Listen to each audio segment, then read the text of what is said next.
年収300万円から1億円を貯める方法。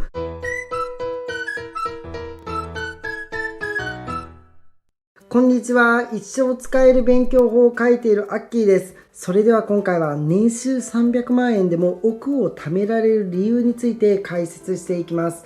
あなたは今の月収年収に満足していますか？毎日汗水垂らして働いているのに、給料から家賃や食費や交際費が引かれて手元に残るお金に驚く人も多いです。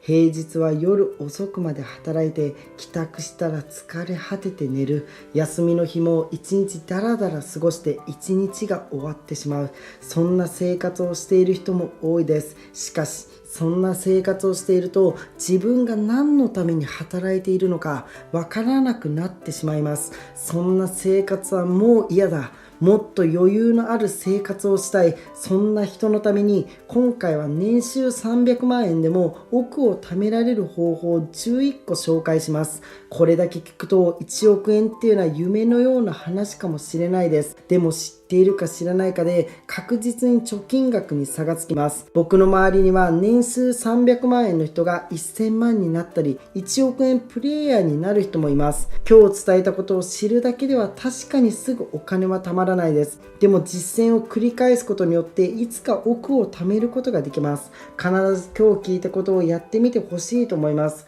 この動画が参考になった、勉強になった人はぜひいいねやコメントをください。年収300万円でも億を貯められる理由の1個目、会社は守ってくれない。会社員の人は何かあったら会社が助けてくれる、そう心の中で思っていないですか？優秀であればまだしも、平凡なサラリーマンを会社が助けてくれる保証なんかないです。会社に雇ってもらうってことは会社のために働くってことです。あなたがどれだけ一生懸命働いたとしても、サボっている同僚とほとんど同じ給料です。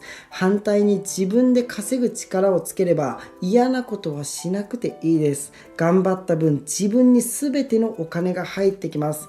会社員は安泰と思わないでください。もうそんな時代ではないです。もし明日リストラされたらどうしますか？会社は守ってくれない。それを頭に入れて自分で稼ぐ力を身につけてください。もちろんいきなりは難しいです。まずは会社の仕事を一生懸命やりながら副業から始めてみてほしいと思います。2個目、自分の向き不向きを考える。あなたは自分の向き不向きを把握していますか？自分は何が得意で自分は何が苦手かです。自分でお金を稼ぐといっても様々な方法があります。例えばブログ、物販、YouTuber、プログラミング、いろんな副業があります。文章を書くのが苦手な人がブログをやってもダメです。話すのが苦手な人が YouTuber をやってもうまくいくわけがないです。パソコンを使うのが苦手な人がプログラマーを目指したらダメです。仕事も副業も自分に向いているものと向いていないものがあります。では向いている仕事とはどんな仕事なのか、ずっと続けたいと思うぐらい自分が楽しめる仕事です。そうでないと壁にぶち当たった時に簡単に挫折してしまいます。誰かが稼げていても自分に向いているとは限らないです。お金を稼ぐには自分の向き不向きを見極めることが重要です。何かに挑戦しようとするときにやってもいないのに自分に向いていないと決めつけることってないですか？やってみて失敗することも自分にとって大きな財産になります。例えば会社が大きくなって失敗するのと会社が小さい時に失敗するのではどちらがいいですか？会社が小さい時に失敗した方が傷は浅く済みます。まずは自分の向き不向きを見極めるために様々なことに挑戦していってほしいと思います。3個目、お金がなければ挑戦できない。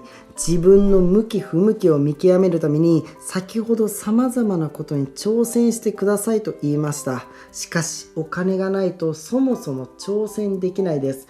ここでは挑戦するための資金を稼ぐ方法を紹介します。それは世界経済に投資することです。僕も世界経済に投資をしています。全世界株式、米国株式、世界経済インデックスファンドを買っています。日本の人口っていうのは減少しています。しかし世界全体で見ると人口は増加傾向です。人口が増えるとお金が動くため、世界経済に投資することができればお金を増やすことができます。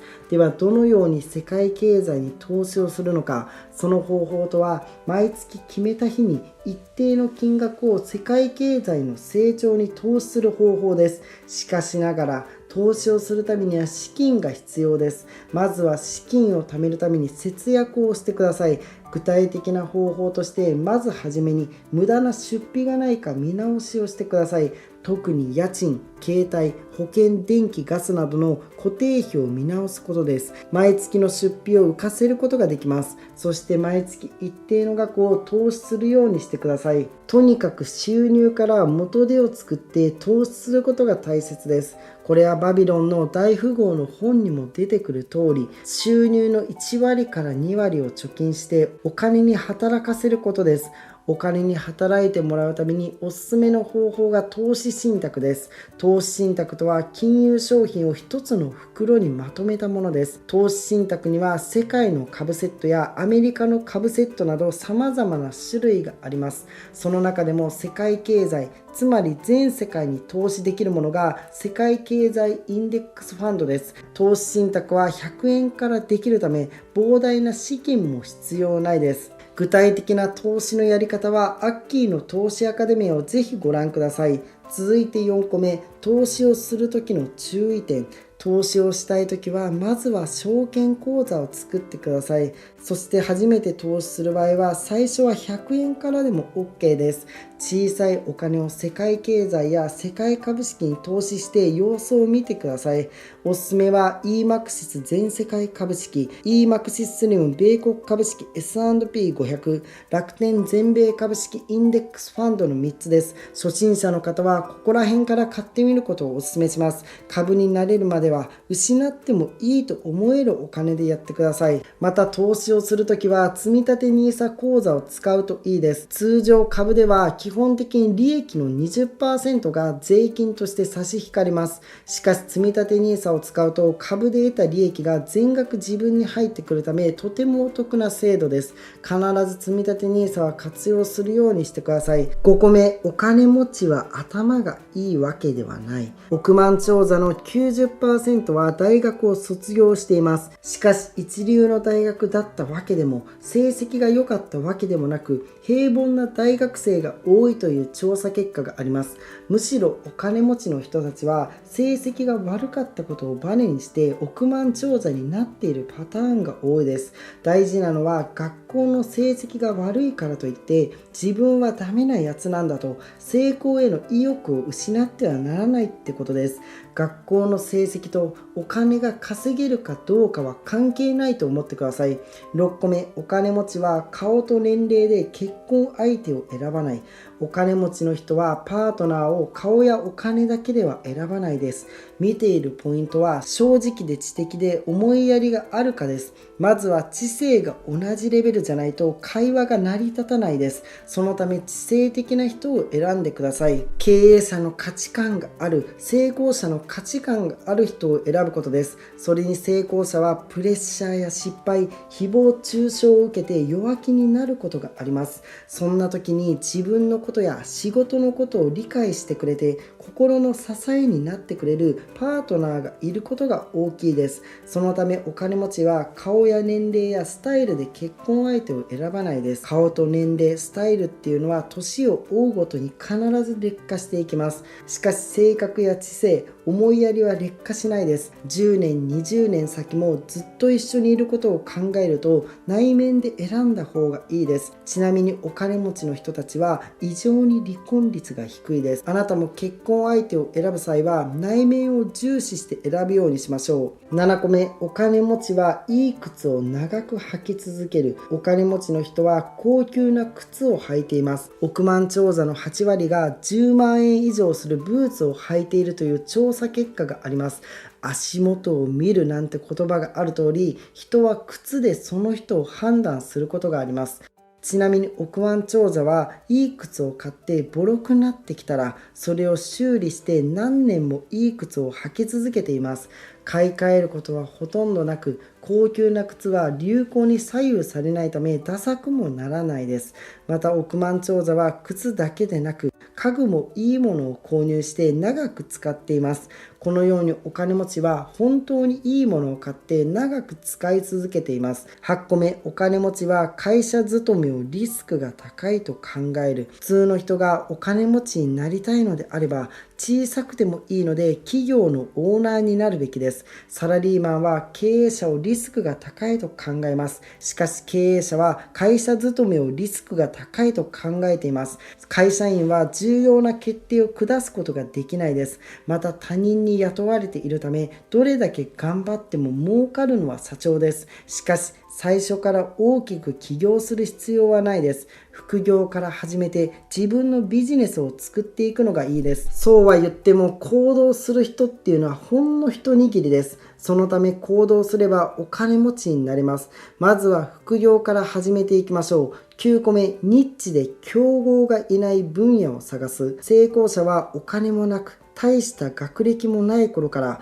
ビジネスチャンスを見つける目を持っています。つまり他人が目をつけない仕事やライバルの少ないビジネスを見つける能力が高いです。正直これが成功するかどうかの大きなポイントになります。ビジネスチャンスを見つけるためには普段の意識が重要です。成功する人は普段の日常生活から小さなビジネスチャンスを見つけ出しています。そして勇気を出してやってみて、ダメだったらもう一度考える。それを繰り返していつかチャンスをつかみ取ります。まずはどこかに儲かることがないか探してみることです。一つ注意点としては、ライバルが多い分野ではビジネスをしないことです。10個目、お金持ちは値引き交渉をして中古物件に住む。お金持ちは家を選ぶとき、積極的に値引き交渉をします。どんな家でもいい値で買うことはないし、うまく交渉が進まないときはそもそも買わないこともあります。なぜ値引き交渉をするのか。お金持ちは損をするのが嫌いな生き物だからです。家も新築ではなく中古物件を買うことが多いです。なぜならゼロから家を建てようとすると時間もお金もエネルギーもたくさん消費してしまうからです。お金持ちは 97% が持ち家でローンも残っていないです。こだわっているのは立地がいいことと立派な家ってことです。お金持ちは車よりも家にお金をかけることが多いです。自分の時間を過ごす場所にお金をかけることで快適な生活を送り、その分ビジネスのことを考えることができます。11個目、お金持ちは運動が好き。お金持ちは運動が好きです。健康であることは成功に不可欠なことです。健康じゃないと多くの困難を乗り越える気力も湧いてこないです。お金持ちほど定期的に運動をしているデータもあります。ではなぜお金持ちは定期的に運動をしているのか。お金持ちになると批判や誹謗中傷、プレッシャーが多くなってストレスもたまります。そのため定期的に運動をしてストレスを減らし、頭を空っぽにする必要があります。ちなみに本物の億万長者の中に肥満の人はいないです。稼いだお金を使うにしても健康的な体じゃないと楽しむことができないです。億万長者はそれも見越して定期的に運動をしています。あなたは定期的な運動ができていますか？自分がやりたいことをするには健康な体が一番重要です。まずは日頃の運動や食事から見直していきましょう。僕の周りでも年収300万円から年収1億円以上になった人がいます。ではどうしたらそうなれるのか。コツコツと勉強して行動をし続ける。これしかないです。人間はこれが当たり前だと思っているのにどこかで諦めてしまいます。成功する人は1年、3年、5年ずっとコツコツと努力をしています。毎日成長したい、勉強したい、そんな気持ちを大切に行動してほしいと思います。この動画がいいなと思った人はぜひいいねボタン、チャンネル登録してもらえると嬉しいです。本日もご覧いただきありがとうございます。ぜひ次の動画でお会いしましょう。